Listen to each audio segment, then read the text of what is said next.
चर्चा करते हैं एक बड़े मुद्दे पर। आप सबसे जुड़ी हुई ये बड़ी खबर है, आप सबका सरोकार इससे है। राज्य सरकार 2 अक्टूबर गांधी जयंती से प्रशासन शहरों के संग अभियान का जोर शोर से आगाज करने के मूड में है। इसके लिए प्रदेश भर के सभी 213 निकायों, प्राधिकरण, यूआईटी के कमर कसने, फॉलो अप कैंप लगाने और रोजाना हजारों पट्टे देने की तैयारी और नगर मित्रों की नियुक्तियों का दावा भी किया जा रहा है। इन सबके बावजूद राजधानी जयपुर में अभियान की तैयारियों को लेकर समुचित रफ्तार नहीं दिख रही। हालात ये हैं कि पहले दिन का लक्ष्य अब तक पूरा होता नहीं दिख रहा, जबकि अभियान शुरू होने में महज 9 दिन बचे हैं।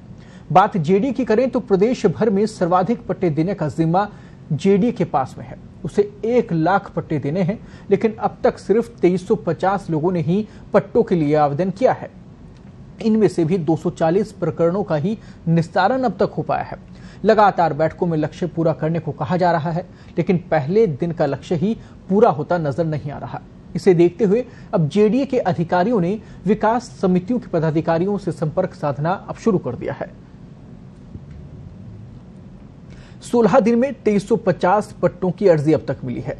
लक्ष्य रखा गया है पहले दिन लाख पट्टों का, यानी कि 1 लाख पट्टे बांट दिए जाएंगे। लगातार खबरें आ रही हैं, लगातार बैठकों से निकलकर ये सामने आ रहा है,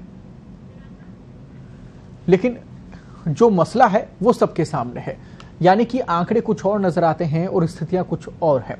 पूरी खबर पर ज्यादा बातचीत के लिए, चर्चा के लिए इस वक्त स्टूडियो में मौजूद है हमारे साथ में युवा पत्रकार, हमारे सहयोगी अश्वनी।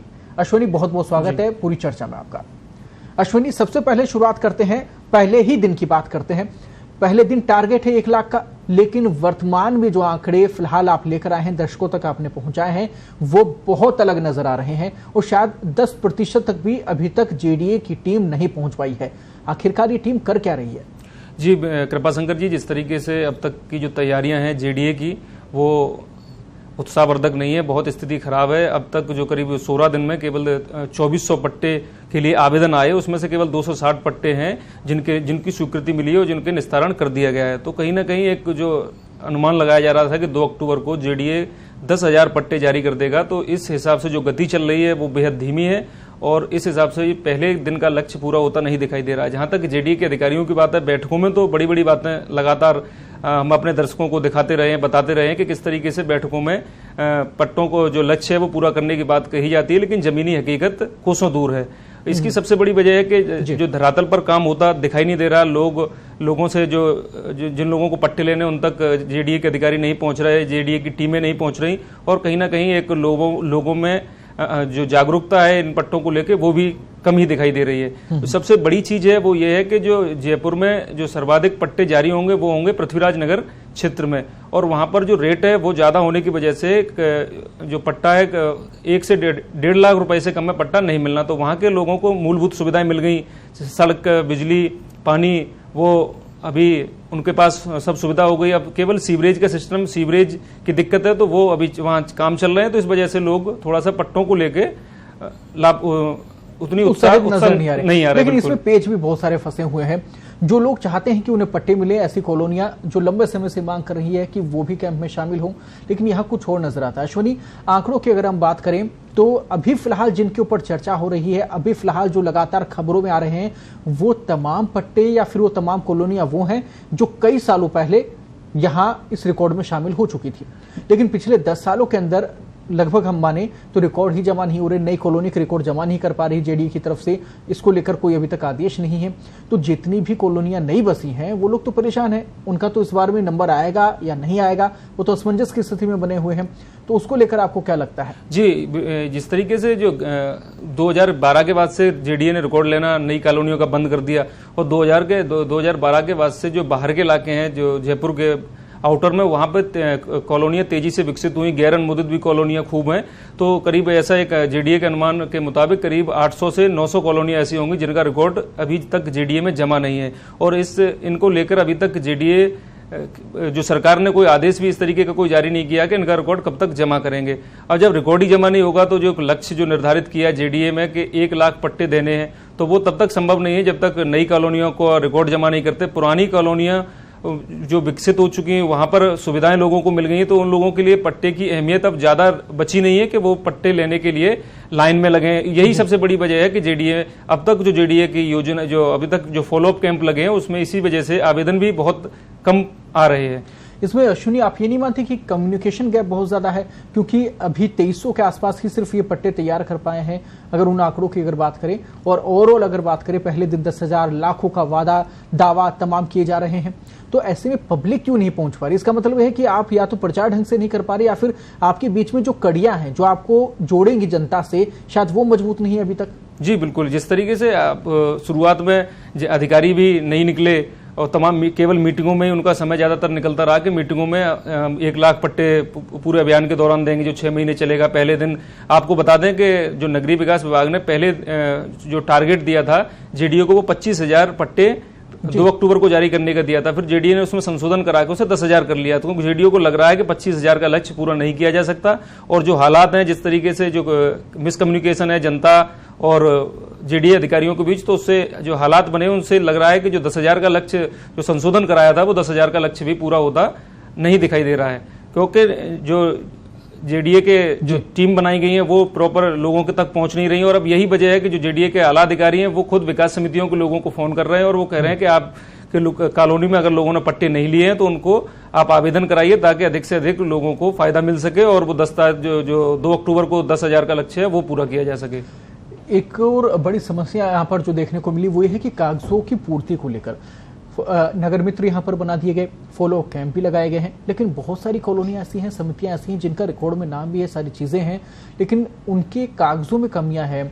तो ऐसे में उन लोगों के लिए क्या प्रावधान यहाँ पर अश्विनी नजर आता है? शायद इसकी वजह से भी एक जो गिनती है वो इतनी धीरे चल रही है। जी बिल्कुल, जैसे कल अब अपने खबर प्रकाशित हुई पत्रिका में, आज सुबह उस पर चर्चा भी हुई, और इसमें जो सबसे बड़ी चीज है, अब हेल्प डेस्क अब बनाने की बात कल कही है कि अब हेल्प डेस्क बनाएंगे। तो करीब 16 दिन अभियान फॉलोअप कैंप लग रहे हैं, लोग आ रहे हैं, लोगों को तमाम दिक्कतें रहती हैं, कागजात पूरे लेके नहीं आते, तो उनको बताने वाला कोई नहीं था। तो वो कई जगह आपने भी देखा होगा, जब आप जाते हैं तो वो खुद ही आपस में बातचीत करते रहते हैं। तो अब हेल्प डेस्क बनाने की बात कही कि हेल्प डेस्क बनाएंगे, और दूसरा शनिवार और रविवार को भी जेडीए खुलेगा। तो कहीं ना कहीं देर से जागे हैं, लेकिन अब लग रहा है कि कुछ जो लोगों को सहूलियत है वो मिलने की उम्मीद लगाई जा सकती है। नगर मित्रों को लेकर ये इससे पहले भी सवाल उठा था, एक बार फिर से उसको लेकर बात हो रही है। ये कहा जा रहा है कि क्या ऐसा नहीं है कि जनता जो है वो डायरेक्ट उनसे संपर्क कर ले, जो तमाम जिम्मेदार अधिकारी हैं? कहीं ऐसा तो नहीं है कि बीच में पढ़ने के बाद में इनका फायदा उठाया जाएगा, या फिर बीच में पैसों का खेल होगा? जी बिल्कुल, नगर मित्र की अभी तक कोई ऐसी भूमिका आई नहीं है कि उन्होंने लोगों को जाके समझाया हो, लोग खुद ही आ रहे हैं। यही सबसे बड़ी वजह है कि जो बहुत कम लोग पट्टे अभी तक आवेदन पट्टों के लिए इसीलिए आए क्योंकि नगर मित्र भले लगा दिए गए हों उनकी लोगों को समझाने के लिए, लेकिन वो अभी तक उतनी भूमिका उनकी दिखी नहीं है। तो नगर मित्रों की भूमिका अभी तक कोई इस तरीके की नहीं रही है कि वो उन्होंने कोई व्यापक फेरबदल कर दिया हो, बहुत बड़े स्तर पर उन्होंने पट्टों के लिए आवेदन करा दिए हो। बात जैसे ये तो जेडीए की हो गई, अगर अपन नगर निगम में जाके देखते हैं तो नगर निगम में जो पुरानी आबादी है, स्टेट ग्रांट के पट्टे हैं जिनके पास, उनको लेके तमाम सहूलियतें राज्य सरकार दे रही है। उसके बाद भी जैसे वॉल सिटी है, वॉल सिटी में एक अनुमान लगाया जा रहा था कि 20,000 आवेदन आएंगे और इतने पट्टे दिए जाने चाहिए, लेकिन वहां पर अभी तक केवल 1,000 लोगों ने पट्टों के लिए आवेदन किया। तो ये संख्या बहुत कम है। तो इससे ये भी साफ है कि वहां पर भी कोई इंटरेस्ट नहीं है, जबकि नगर निगम, हेरिटेज नगर निगम के अधिकारी है वो लगातार कह रहे हैं कि हमने टीमें बनाई हैं, जोन वाइज टीमें बनाई हैं, वो लोगों को जाके समझा रही हैं। तमाम रियायतें भी दी गई हैं, बड़े मकान है, अगर जो कोई डिस्ट्रीब्यूट नहीं है तो उन लोगों को अलग से पट्टे दिए जा रहे हैं, मतलब जो जिस एरिया में रह रहा है उसको उसी एरिया का पट्टा दे रहे हैं, क्योंकि एक परकोटा में बड़े मकान है तो उस हिसाब से उनको और सहूलियतें दी है। लेकिन उसके बाद भी 1,000 बहुत छोटी संख्या होती है जहां 4.5 से 5 लाख की आबादी रह रही है। तो वहां पर कोऑर्डिनेट कैसे होगा, ये बड़ी समस्या है। इसके साथ ही कहीं ना कहीं कम्युनिकेशन गैप है, वो अभी तक निकल कर सामने आ रहा है, और ग्राउंड पर जो काम होना चाहिए था वो नजर नहीं आ रहा। तो कोशिशें जो की जा रही हैं, जो कागजों में चल रही हैं, जो मीटिंगों में चल रही हैं, वो धरातल पर कैसे आए, फिलहाल फोकस करने की जरूरत इसके ऊपर है। इसके साथ ही एक और मुद्दा जो है वो निकलकर सामने आया अश्विनी से पूरे मसले में से, कि जिन कॉलोनियों में पार्क नहीं छोड़े गए या फिर कॉलोनाइजर पार्क बेच के खा गए, या फिर जिन कॉलोनियों में मंदिरों की जमीन नहीं है, रोडें जिन पर कब्जा कर लिया गया, ऐसी जगहों पर फैसिलिटी सेस जो है वो भी जनता के ऊपर डाल दिया गया है। तो ऐसे में वो एक और भार इनके ऊपर पड़ गया है, कैसे निपटेंगे इससे? जी, जिस तरीके से अब तक जो सहूलियत केवल जो सरकार का अब तक जो प्रशासन शहरों के संग अभियान है, इसमें सरकार का उद्देश्य केवल जो अब तक समझ में आया वो केवल राजस्व को अर्जित करने को लेकर है, क्योंकि निकायों की स्थिति अच्छी नहीं, प्राधिकरणों की स्थिति अच्छी नहीं, तो कहीं ना कहीं केवल पट्टे बांटने की कोशिश है। अब ये सबसे बड़ी चीज है कि जब सुविधा क्षेत्र नहीं है तो वो लोग कहाँ घूमेंगे, कहाँ खेलेंगे बच्चे, तो इन सबको ये इसका ध्यान नहीं दे रही सरकार। तमाम हाईकोर्ट के इस मामले में आदेश भी हैं ऐसे मुद्दों पर, लेकिन उन सबको दरकिनार करते हुए सरकार फैसिलिटी सेस लेकर उनको पट्टे जारी करने की बात कर रही है इस अभियान में। तो कहीं ना कहीं सरकार की जो मंशा है उस पर भी सवाल उठने चाहिए कि किस तरीके से। इसमें तो ये भी है कि जो पैसा मोटी कमाई जिन कॉलोनाइजर्स ने कर ली, जिन विकासकर्ताओं को करनी चाहिए थी, मोटी कमाई करके वो निकल गए, उसका भार जनता पर क्यों? ये सवाल जनता की तरफ से। जी बिल्कुल, जनता बिल्कुल सही सवाल है ये। जिस तरीके से कॉलोनाइजर ने तो अपना पूरा काम कर दिया, कॉलोनी काटी, उसके बाद ऊंचे दामों पर बेची, अब सुविधा निकल लिए और वो चले गए। तो ये बिल्कुल सही सवाल है, इस पर सरकार को भी सोचना चाहिए और जनता को भी इस पर आगे आकर इस पे विरोध दर्ज कराना चाहिए अपना। भी जो भी समस्याएं हैं उनका निदान होना चाहिए, क्योंकि अब समय कम बचा है। जिस प्रकार से दावे किए गए थे और जिस प्रकार से फिलहाल काम चल रहा है, उन दोनों में बड़ा अंतर नजर आ रहा है। हालांकि मंशा सरकार की अच्छी नजर आती है और साथ ही प्रशासनिक अधिकारियों की जो बैठकों में निर्देश सामने आ रहे हैं, जो तमाम चीजें निकलकर सामने आ रही हैं, वो भी मंशा अच्छी नजर आती है। लेकिन इसमें समझने वाली बात यह है कि वो तमाम चीजें तब लागू होंगी जब आप सही तरीके से, सही दिशा में, उसी गति से आगे बढ़ेंगे। क्योंकि जिस गति से इस वक्त चल रहे हैं, ऐसे में जनता का भला होता नहीं नजर आ रहा और बहुत कम यहां पर पट्टे फिलहाल दे पाएंगे आप, ऐसा नजर आ रहा है। तो इसलिए जरूरत है कि प्रशासनिक अधिकारी जो है मॉनिटरिंग पर फोकस करें और ज्यादा से ज्यादा जनता को इसका लाभ मिल सके, क्योंकि कई सालों बाद में ये मौका आ रहा है कि लोगों को अपनी जमीन का हक मिलेगा, अपनी जमीन के लिए पट्टे मिलेंगे। तो वो ख्वाब उनका है वो पूरा होगा, उसके लिए आपकी जिम्मेदारी बहुत बड़ी है, आपके कंधों के ऊपर बहुत बड़ी जिम्मेदारी है। इसलिए तमाम प्रशासनिक अधिकारी और जनप्रतिनिधि से अपील करते हैं कि इस भूमिका में आप लगातार खरे उतरें और जनता की जो समस्या है उनका भी निदान किया जाए। अश्विनी, बहुत बहुत धन्यवाद। पूरी चर्चा में आप शामिल हुए, पूरी चर्चा को आपने सार्थक बनाया और जनता तक एक बार फिर से बेहद महत्वपूर्ण मुद्दा आप लेकर आए। बहुत बहुत धन्यवाद अश्विनी।